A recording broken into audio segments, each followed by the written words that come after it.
reasons. One of them was that my mentor in college became president of this other seminary. I was able to get more scholarship money. There are a lot of different factors going on. Other things that were happening at the other school. It was not an easy decision, but it was a decision that I ultimately made. Um, and ultimately, in that journey, again, I had all of the reading that I had to do for class and papers and everything. And there were other things that I was reading that were in the library that, again, were not necessarily. They just weren't part of necessarily. I keep saying necessarily. They weren't part of the curriculum for the classes I was taking at the time. These were things I was reading for my own personal growth and understanding. And ultimately, I ended up being invited to withdraw from school. Um, I think they thought I was maybe a little. I didn't fit the mold. Interestingly, there had been this particular school right before I got there. There was a guy who graduated from this seminary who was an atheist. Interestingly, and he graduated with a 4.0. Kind of baffled me. And it ultimately I ended up being invited to leave and then told that I would not be welcome to return. And the official reason that the paperwork said was does not demonstrate a promise for ministry. Okay. And so then, that was a little bit tough to deal with at the time because um, I knew that I had a calling in ministry. What do you do when you're in the process of training in ministry and where you're pursuing your higher education in terms of that training? Um, they say you don't demonstrate a promise for ministry and kick you out of the place. Um, well, ultimately ended up starting a ministry, returning to my hometown of Detroit, starting a ministry there.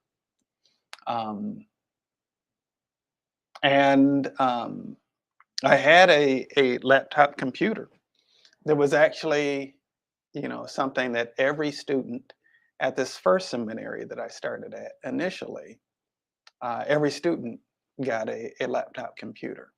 It wasn't free; you had to pay for it, but it was plugged into the fees. And I let someone that I was dating at the time borrow my laptop, and while it was in her possession, it stopped working. I ended up going to my mom's to use her computer to print out some materials for this new ministry that we had started, and my life has changed as a result of that because you know right just a few steps away from where she lived there was an at that time Office Max. It's Office Depot now, but it's Office Max. They I took my materials there to be printed, and there were some things I needed to cut. I took them there to have that done.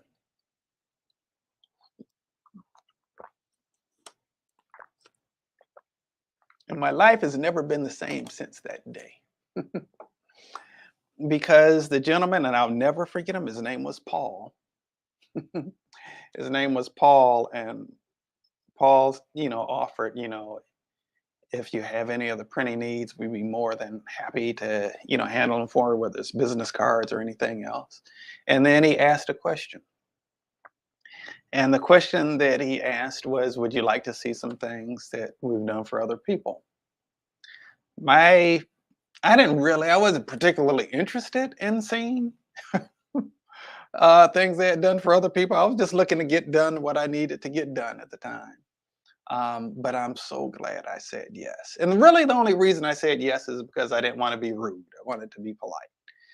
But everything that he pulled out was on this Chinese doctor. Let's put a bookmark here, real quick. I'm a minister. I said that earlier. I have been. I was licensed for ministry on August 4th, 1996. So that's been 26 years and 17 days, right? It was 26 years and 17 days ago today. And and I'm a healer. And it's interesting because this question has been asked, uh, and I know that it throws people for a loop sometimes, um, because this work doesn't necessarily fit nicely and neatly into the box that people would necessarily expect for it to. Guess what? Jesus didn't fit nicely and neatly into the box that people were looking for him in either. The reality of the matter is sometimes God's wanting to do something new, something that doesn't necessarily fit in the box of what our current understanding is, and may bring something uh, in a way that really isn't different from what God's already been doing, but maybe at a different angle, maybe communicating it from a bit of a different perspective, right? Or communicating it maybe in a little bit of a different way. And so, where that's concerned, um, I'm blessed to do this work, this healing work, and I have to give all credit to God for it. There have been so many beautiful things that I've seen happen in my own life, and that I've seen happen in the lives of thousands of other people all across the planet Earth, right? As a result of doing this work, all right, and training other people to do this work as well. And where the to me, where the most profound transformation that's taken place has been in me. It's been in me. So we're going to jump back to where I was before. I'm a minister who learned some profound things about healing from a Chinese doctor and 35th generation Shaolin master. Okay. God can use whomever God uses for whatever purpose God chooses. And for whatever reason, God saw fit for me to have started a seminary that I would only spend one semester at, transfer to another one that I'd only spend a semester and a half at, end up leaving, return home,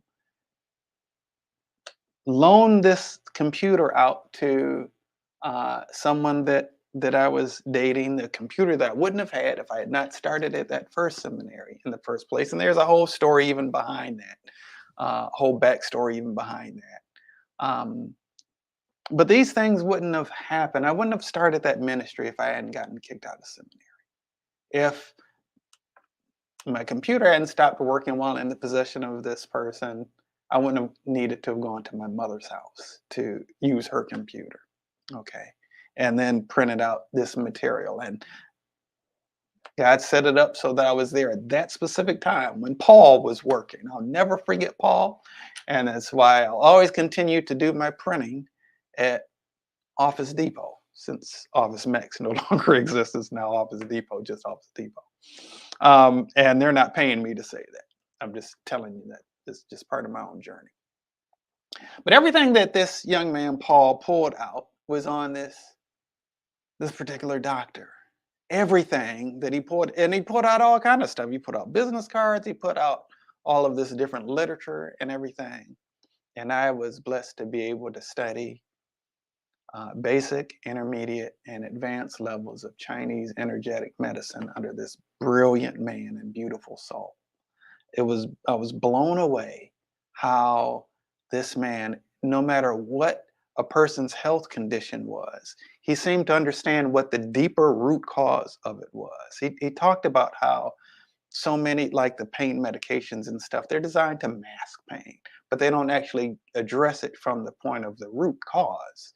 And the root cause, I learned from this brilliant man, is always something beneath the surface. It's always something deeper than what might initially meet the eye. There was a doctor who had been practicing medicine for 35 years, who was in that basic level of training with me. We were in this basic level of training together. And he said he learned more about healing and helping people to be well And that basic level of training with this particular man than he did in all of his 12 years of grade school, college, medical school, residency, fellowship, and 35 years of practicing medicine. I thought that was very profound. I thought that was very profound. Anyway, I went and did the stuff that I knew to do. Didn't really know if I knew what I was doing or not. That same person that I was dating at the time had a daughter who had some things going on. Um, Shout out to Snickerdoodles. And there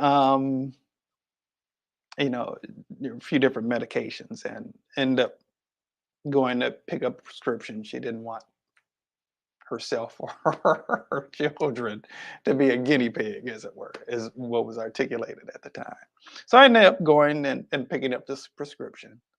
Um, I say to the person who is at the counter that I'm there to pick up a prescription, and she said, "Well, just don't let it be anything at the beginning or the end of the alphabet." And I said, "How does J sound?"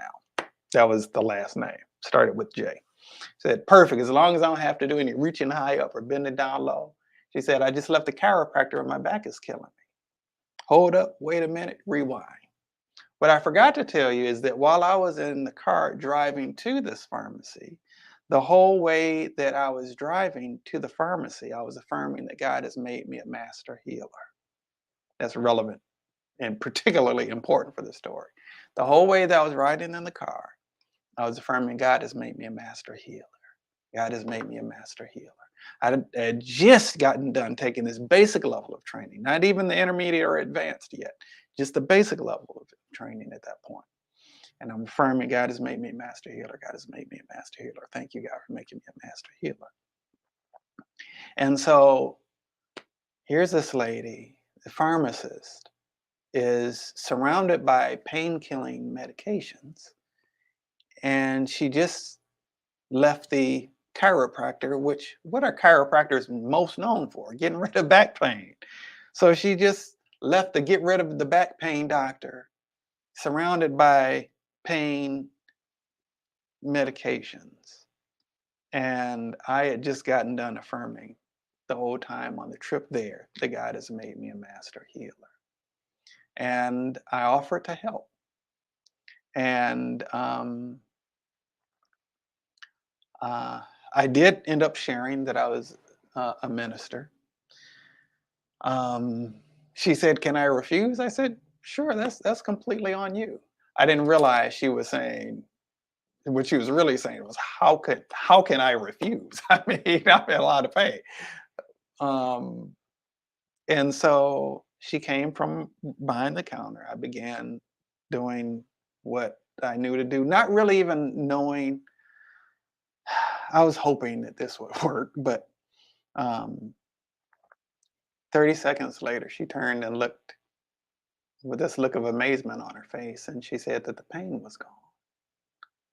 And to this day, I honestly, I can't tell you that person's name, but I can tell you I will never forget that story. I'll never forget that experience. I'll never forget what it felt like. Um, and there have been thousands and thousands of people that have been blessed to be a vessel of healing in their life. And the reality is that there is so much in this world that we don't understand. There are sacred things that are written in Scripture, and there are sacred things that are hidden in Scripture. you know, there's a lot of wisdom in Scripture, but we might not necessarily have the eyes to see it. We might not necessarily always have the eyes to see it. Anyway, I did that training. I did some other training, dealing with the DNA, kind of learning about the DNA for a little while. I was known as the DNA guy. When I'd be invited on people's radio and television shows, and I'd, you know, share healing there, uh, share information and healing for people who called in. They get their pain eliminated when they called in. Um, and a time came where there was prophetic message that was shared with me that a time would come that I would need to make a decision on whether I would just continue doing this myself or start teaching other people, training other people to do what it is I was doing. And I believe that I believe that all of this was set up by God. I really believe that all of this was set up by God. Okay. And I started doing treatments on myself. So many people I'd worked with in different areas, people who had been shot, people who had lumpectomies and ended up being able to recover much more rapidly and without ever having to take any pain medication, people who had broken bones, people who had a lot of different healthcare um, challenges, health issues, not health care challenges, but health issues and health challenges. And God blessed me to be able to be a blessing in these people's lives. And um, I had worked with so many people. I had worked with many, many, many, many people across the globe at that point. And what I started doing at this juncture was I started doing treatments, if you will, on myself. And instead of like treatment to remove a tumor or to eliminate back pain or to um, to clear whatever disease might be the case for a person, I started doing healing treatments on myself, if you will, to develop and to teach the methodology of healing. Hey, Dr. Kafir, greetings and many blessings to you today. Hope that you're well. And so that ended up happening. First, Transcending the Matrix training slash initiation took place September 26th through the 28th of 2003. The first training manual was completed on September 26th, 2003. Um,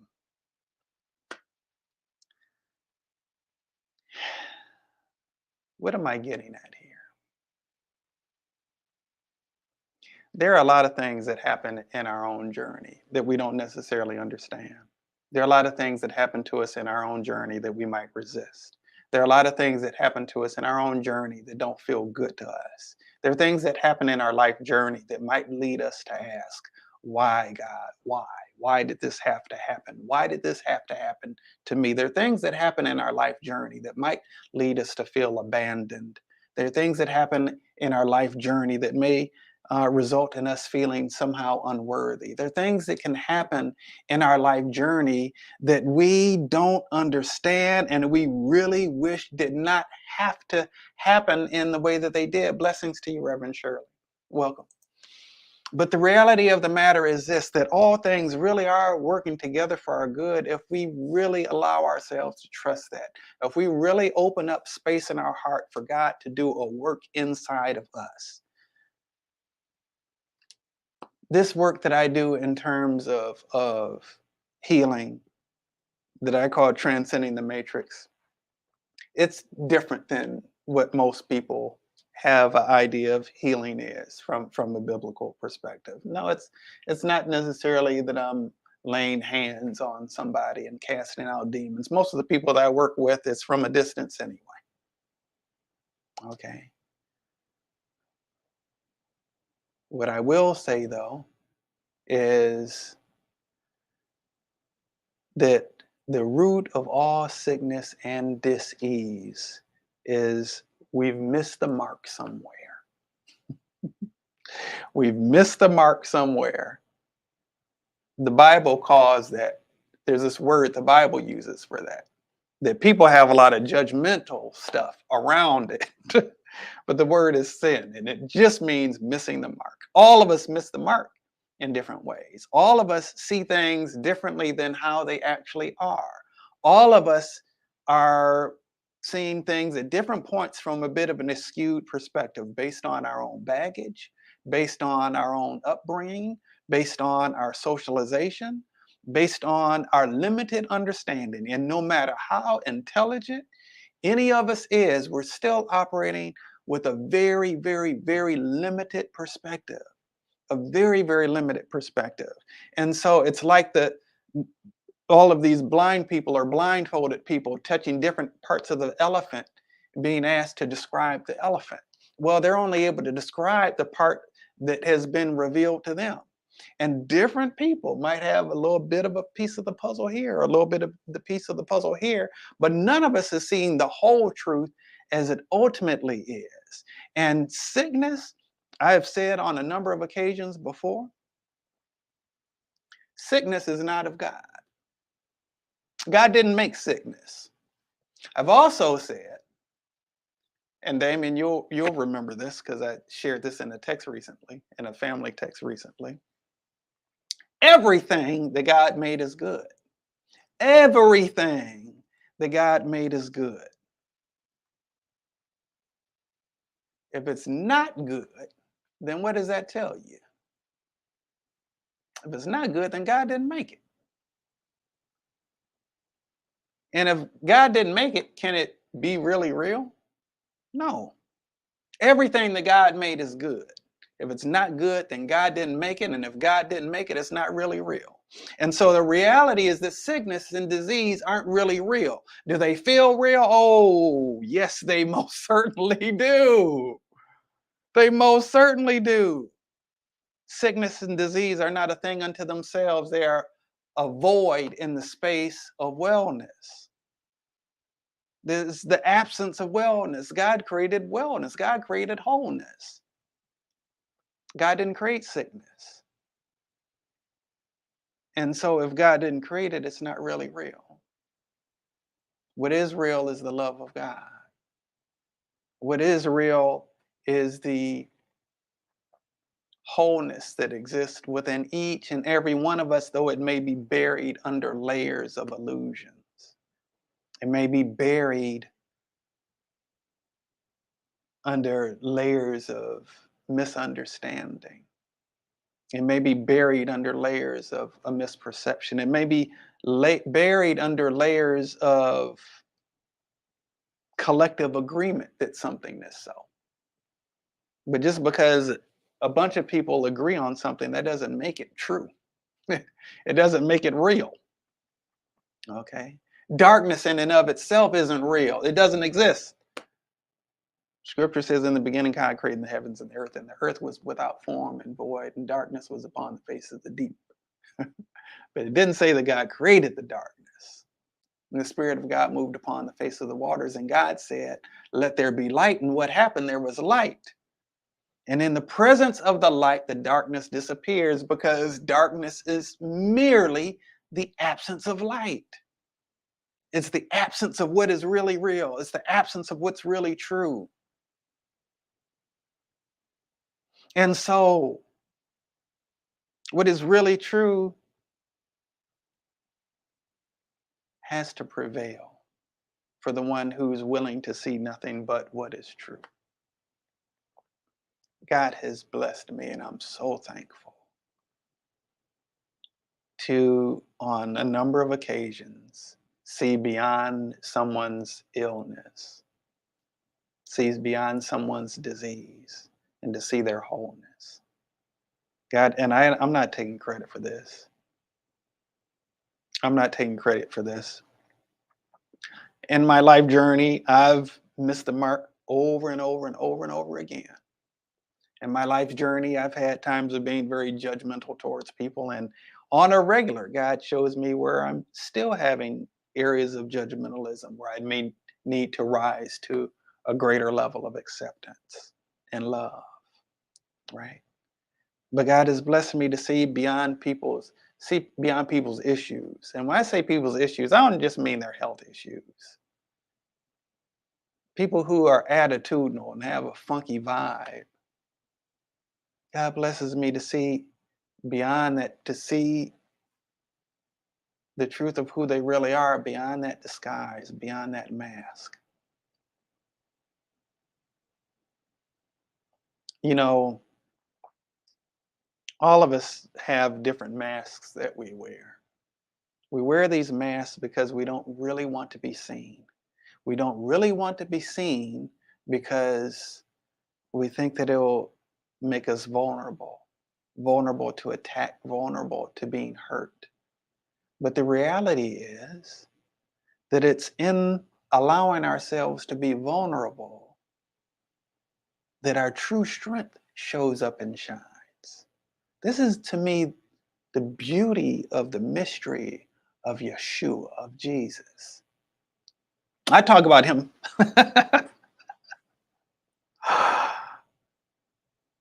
maybe in a little bit of a different way than others. I'm talking about someone who lived fully human and yet transcended the limitations of humanness, who lived fully human and yet transcended the limitations of humanness.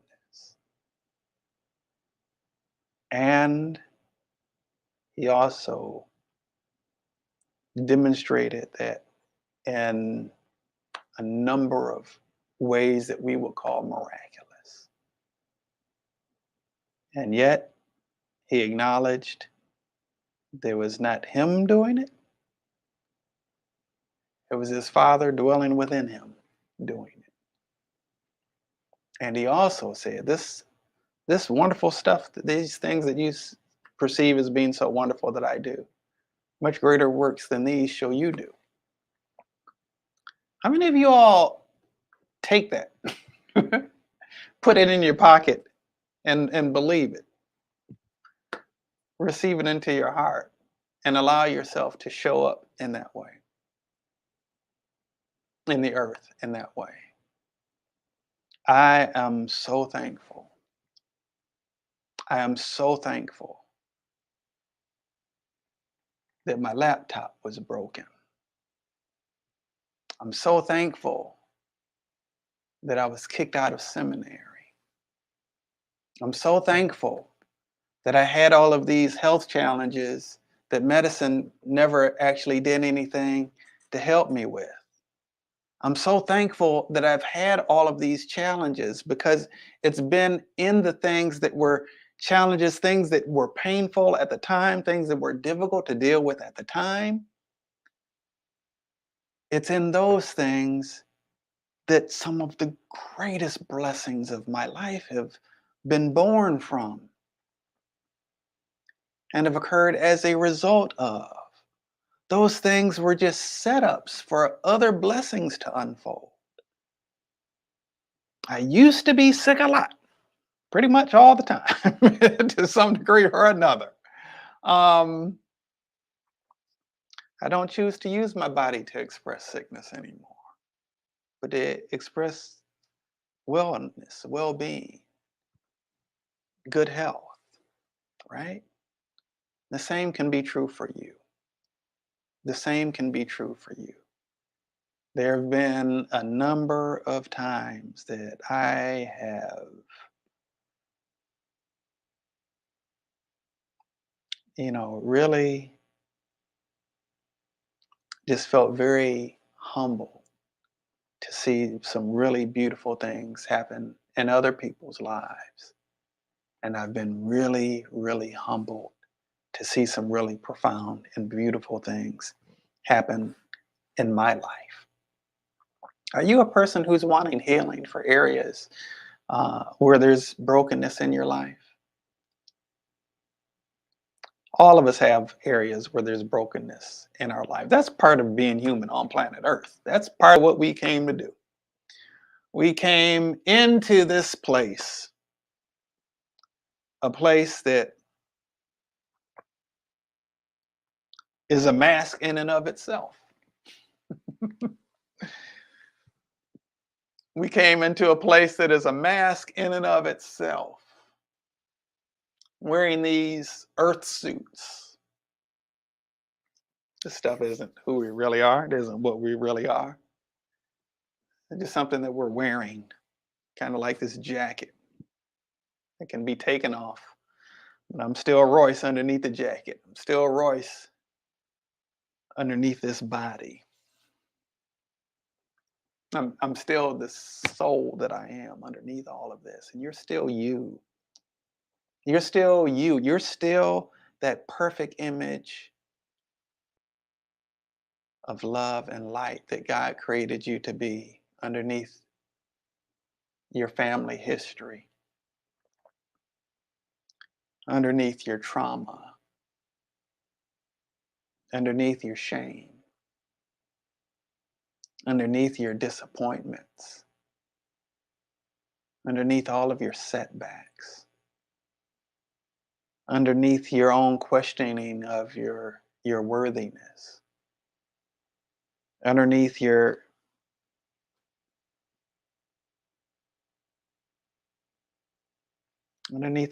sadness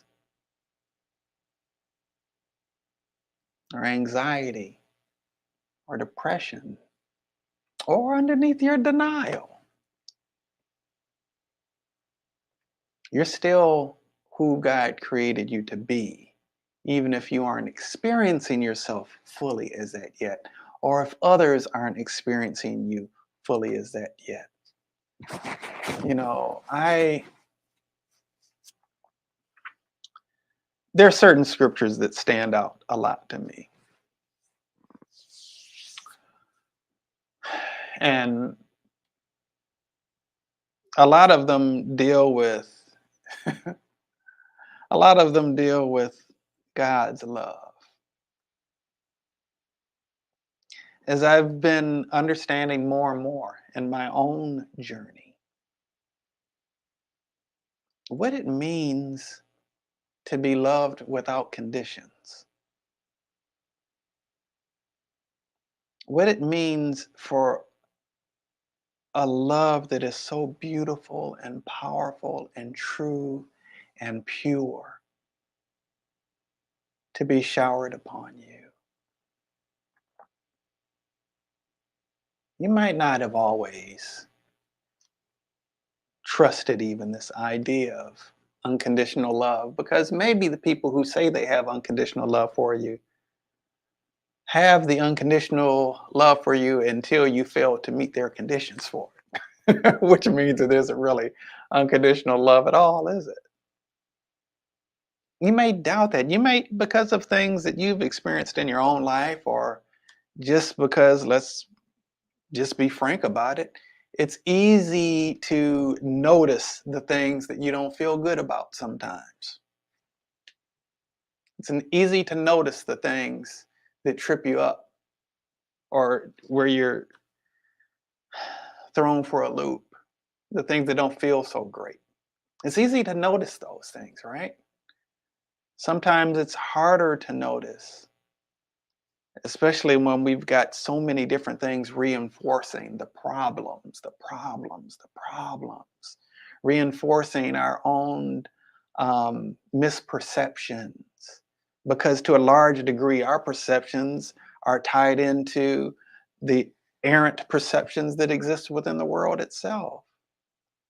The reality is that there's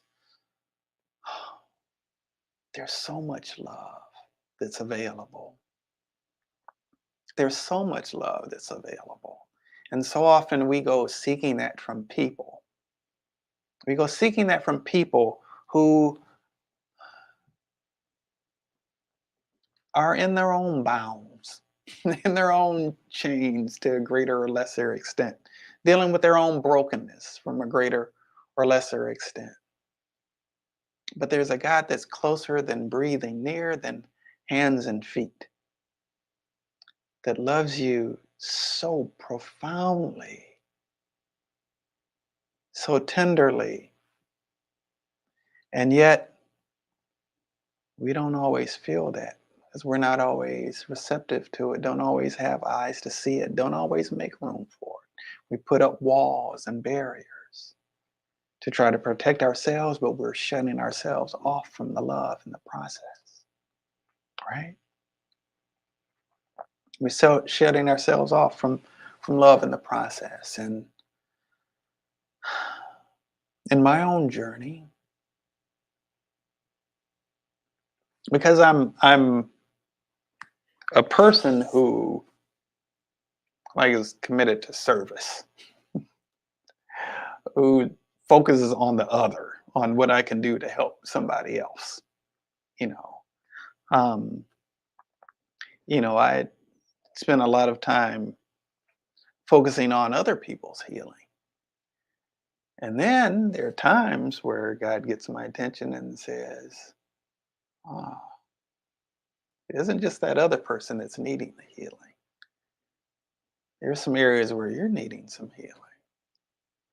And you know what I've come to discover? That just as much as God is so brilliant in the way that all of these things are orchestrated, in the way that all of these things are orchestrated that only God could set up this way. Every time I'm blessed to help somebody experience their healing, I'm blessed to experience my healing. Now, I haven't always had this perspective in this way, right? And even while teaching it, there are always different levels of understanding that are being revealed continuously, ongoingly. And one of the most beautiful gifts that I've received in life is the opportunity of doing this work. I still don't know that I know how to explain it very well, and I still probably would tell you I can teach people how to do it easier than I can explain it. But ultimately, what it boils down to is acknowledging the presence of God's love in the places where there's been brokenness. That's basically what it boils down to. And there are other things that are kind of connected to that, but that's basically what it boils down to. And every time I'm focusing on God's love in places where it maybe has not been revealed just yet, more and and more, I get present to God's love for me. There's a greater level of wholeness that unfolds within me in that process. Why am I sharing this with you? Why am I sharing this with you? Because I don't know a person more blessed than I am. I truly don't. I don't know a person who's more blessed than I am.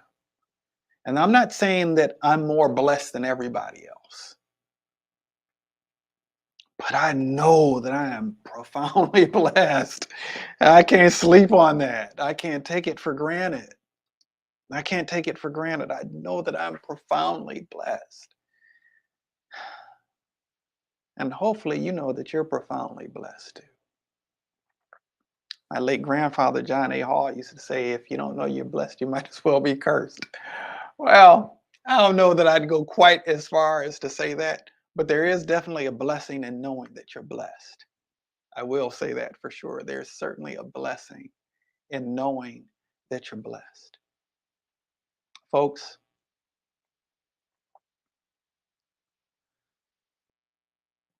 when you're able to see, when you're able to see love in the places that seems like there's lovelessness, when you're able to see light in places where it seems like there's nothing but darkness, when you're able to see wholeness in the midst of what seems like serious illness and dis-ease, you're flowing in the realm of godliness. And you can't see the presence of God in another person unless to some degree it's activated in you. Here's the thing, folks. Do I care about people being in physical pain? Yes, I care about that. I love people. I have compassion for people. I don't want people to suffer. But I have compassion for people having physical health challenges. Absolutely. Most certainly I do. Is that my biggest concern? Nope. Remember what I said? First and foremost, I'm a minister. I'm concerned with people's ultimate well being, individually and collectively. Individually, maybe that's a little bit more self explanatory. Collectively, there is a lot of discord in this earth. There are a lot of wars that take place in this earth. There are a lot of people who are in pain. There are systems that are set up to only benefit a small few or a select group. There are things that are present in the experience of humans living on earth that are something other than peace. And ultimately, I'm on a peace journey. On a journey for peace to reign supreme on planet Earth, for love to reign supreme on planet Earth. As a child growing up, attending the church, at the end of every service, there was a song that we would sing. And the words to that song would start out, "Let there be peace on earth, and let it begin with me." That's still a part of my reality, that there may be peace on planet Earth, and then it may begin with me. Blessed are the peacemakers, not the peacekeepers, the peacemakers. There are situations where things need to be addressed so that peace can operate. Blessed are the peacemakers. Listen, folks, I want you to have peace in your life individually. I want you to have peace in your families. I want you to have peace in your community. I want there to be peace in your state, in your country, in your region of the world. I want there to be peace on planet Earth. And part of the way that I let that begin with me is by letting it begin in me. And I encourage you, if you see fit, to take it on as your own challenge, to let peace begin with you and let peace begin in you. How do you let peace begin in you? Every area where you feel hostility, disappointment, frustration, grief, regret, pain, hatred, and any other thing that is something less than pure, unadulterated love. Invite the love, light, peace, and grace of God into that space. When you're having those moments, invite the love of God into that space. When you're feeling afraid,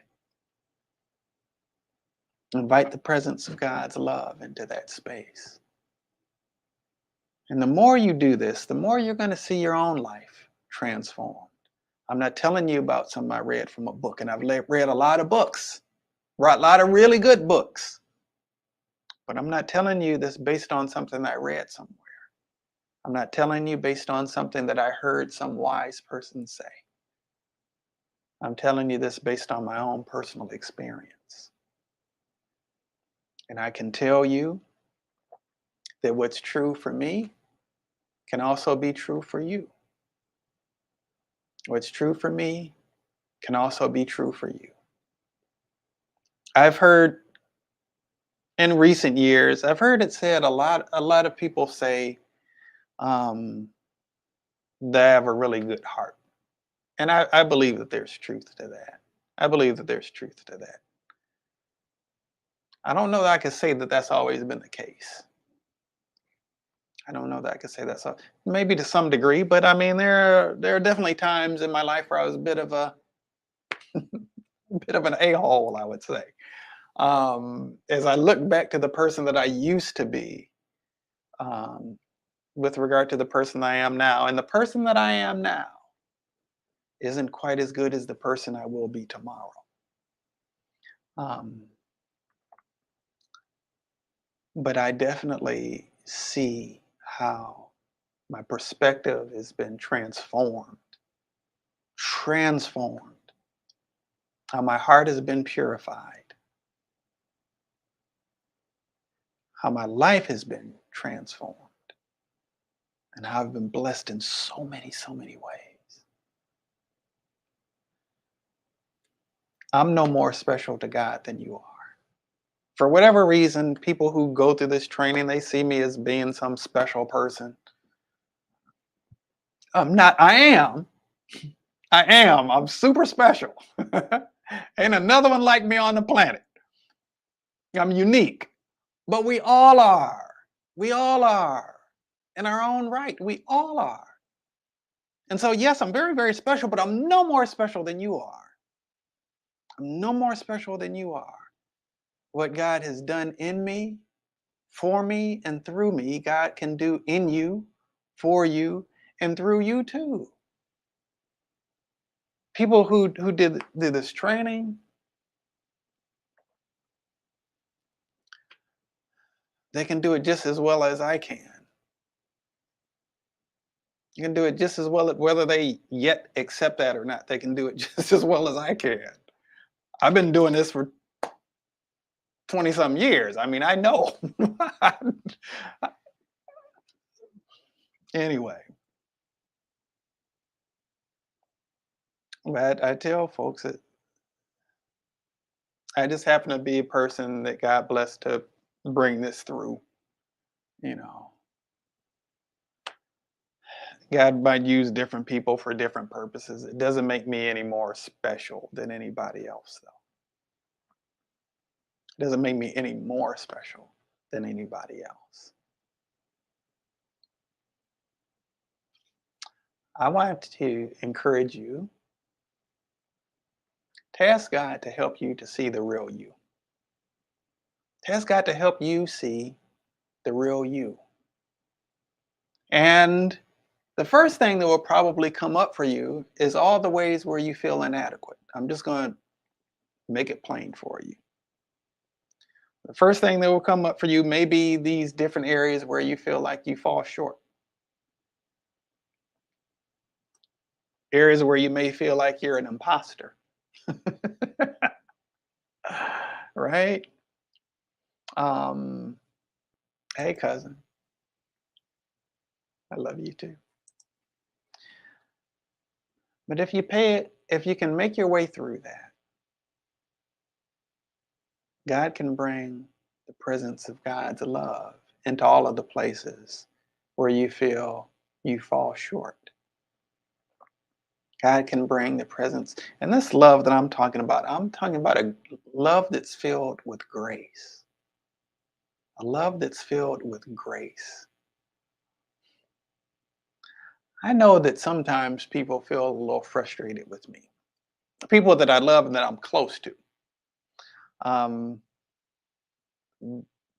because I I tend to see the other side of things. I tend to see another person's perspective, person that may have participated in something that resulted in them being hurt somehow or frustrated or whatever. Um, and I never want to hurt anybody. I never want anybody that I love and care about to feel unsupported by me. Um, a reality is that God has placed something in me that by only by the grace of God, I've been blessed to be able to experience a degree of love that comes with grace. And that's even for other people, people who might be kind of janky in their behavior, the things that they say and the things that they do. Okay. But at the end of the day, there's not there's not a soul that God didn't create. There's not a soul that God didn't create. And everything that God created is good. And if it isn't good, then God didn't make it. And if God didn't make it, it isn't real.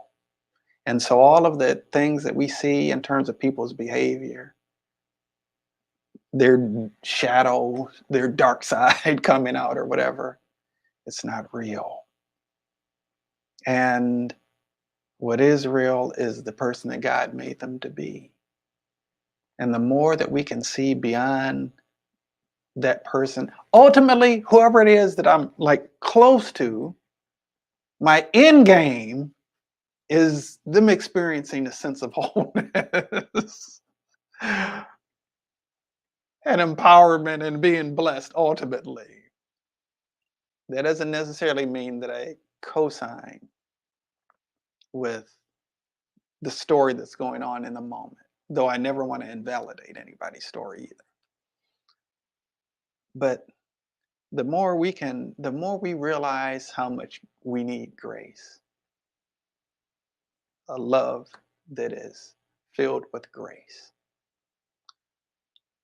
perhaps the easier it becomes for us to be able to extend that grace. And we can help to be vessels of transformation in this earth. Have I encountered people with funky attitudes? Yes. Yes. Yes. Have I wanted to give people a piece of my mind and even up from time to time done it? Yes. Yes. I'm a relatively clever person. God blessed me with a reasonable degree of intellect and command of the human language, of the English language. Have I used it to make people look and feel stupid before? Yes, I have. Not proud of it. I acknowledge that it's true. Is there God getting the glory in that? Probably not. So I aim not to really do that so much these days. Has God blessed me to be able to speak to a person's heart in the midst of their acting out in a way that totally changed their disposition? Oh, yes. Over and over and over again.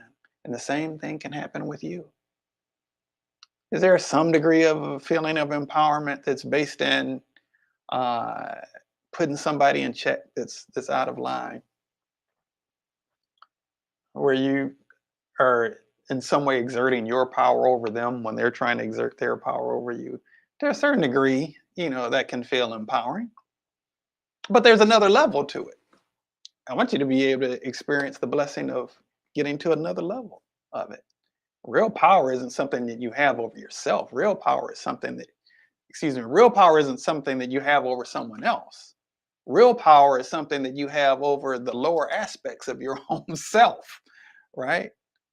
Competition isn't something that you do with somebody else. Competition is something that you have with somebody, with the person that you were yesterday. Okay. It's all an inside journey at the end of the day. It's all an inside journey. And if you have an enemy and you defeat that enemy,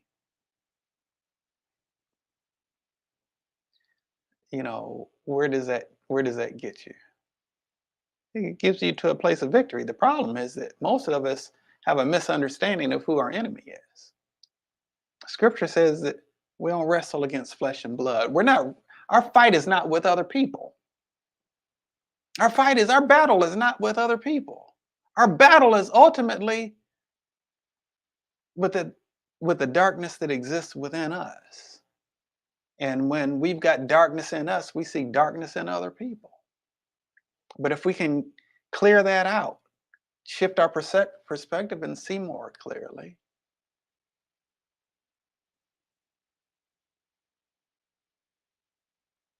if your eye is single, if your eye is whole, if you're seeing things rightly, your whole body will be filled with light. Only God can see the presence of God in everything. And guess what? The more you let God get in you, the more you'll see the presence of God in everything. Okay? Whatever we see is a reflection of wherever it is that we are. The more love you see, that's a reflection of you where you are. The more light you see, That's a reflection of where you are. My prayer is that we all be whole and experience ourselves as such. My prayer is that we all ascertain the presence of God in ourselves and in our fellow members of creation. It's my prayer that we all experience our bodies as being filled with light.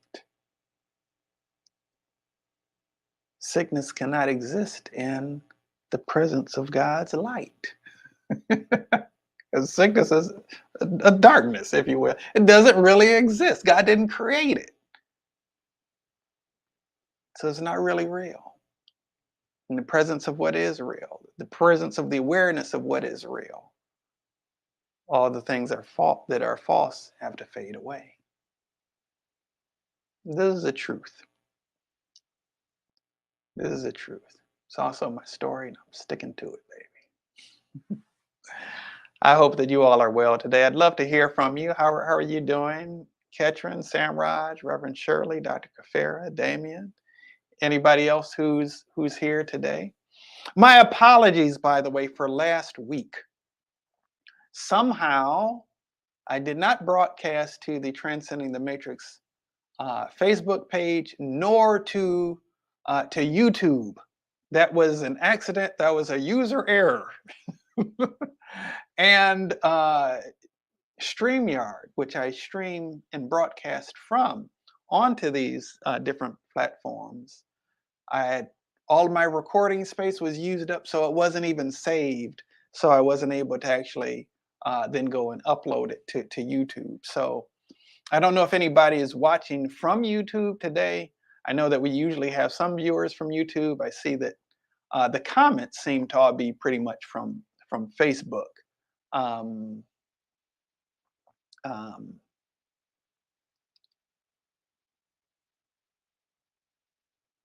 okay.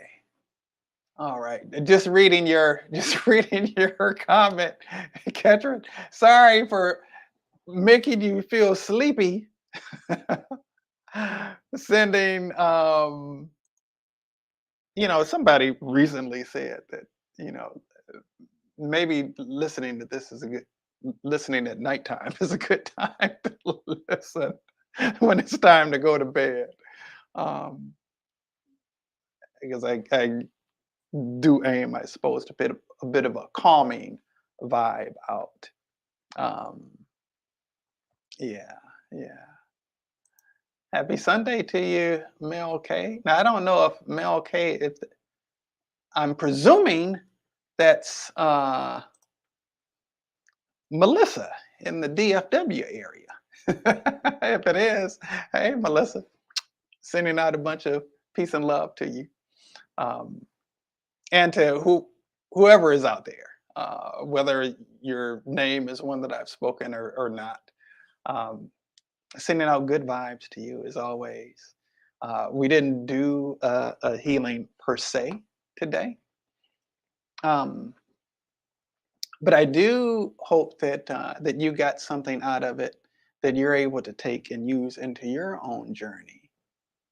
That you can do some of your own inner work, and I guarantee you there will be healing that will happen in that. And even beyond healing, restoration to wholeness. Restoration to wholeness. We're all created to be whole. Ah, we were all created to be whole. So often we experience something other than that, right? But the reality is this: hey, right now, just as you are, as imperfect as you are perfection in process. And in the mind of God, time doesn't work the way that it does with us. Time is a construct that's limited to physical perspectives of reality. Okay. As time, by definition, is the measure of an object moving through space. Space, by definition, is the void that exists between objects, physical objects. Um, Thank you and many blessings to you, Reverend Shirley. in the spirit realm, does time operate in the way that it does in this physical realm? No, it doesn't. So God still sees you as whole, perfect, and complete, even though you might experience it as something different, even though you might experience yourself as working some stuff out. God sees the end result. Yeah, yeah. Okay. Ketrin says you get scared and feel like you have something to do and can't afford to listen and do forget sometimes. Well, that's okay. That's all right if you don't make it and check it out. Guess what? The good thing is that it stays on. Well, I mean, I'm not going to delete them from Facebook, but if you go to Matrix Healing, all one word, Matrix Healing on YouTube. Subscribe to Matrix Healing on YouTube, and it's easier to access the videos that way. If you're, just trying to find it on Facebook, you'll have more scrolling to to go through. But on YouTube, if you go to YouTube, all these messages are right there. You can listen to whatever one you're wanting to listen to, or whatever one's most current, or and subscribe. That's even a better way to stay abreast, or and maybe even hit the notification button. Um, and maybe while you're working might not be the best time, um, but maybe when it's bedtime might be a good time. And even if you don't consciously hear everything that's said, that stuff is still, it's you're still hearing it, and it may be able to get down into your subconscious mind. That's where stuff really needs to be anyway. Now, is there benefit of hearing some things consciously and being able to consciously take and apply certain things? Absolutely, it is. I wholeheartedly uh, affirm that. But it's also good to be able to sleep to certain things, to get certain things kind of in your spirit as you're sleeping, while you're in a relaxed, comfortable, receptive state. Um, Definitely anything that I'll be sharing will be something related to something positive. Um, so you don't have to be concerned about that. But it is 12 minutes after the hour. We're going to go ahead and shut this down. Before I do, I'm going to say a little prayer for everybody here. God, thank you so much for this time together. This time, this designated time that's been shared, whether a person is catching this or caught this live or on a broadcast. I know that everybody hearing this is blessed. Blessed because in the presence of your love, and your love has gone forth today. Your love is going forth right now. Your love is embedded within the frequencies of this transmission. And so that even if a person isn't able to hear it, the love is still being broadcast. And I thank you for that. Thank you for every area that every person tuned in, including myself, has had a little bit of more of your love and your light show up as a result of this message today. And I thank you for the healing and all of the blessings that have taken place and that are taking place. And I affirm this to be so. I know it is. And I thank you for this, and every blessing as a function of the deep and abiding love that you make available for us all. Thank you so much. And I affirm it is done. It is done. It is done. Ashe and amen. All right. God bless you, everybody. And I'll see you next time.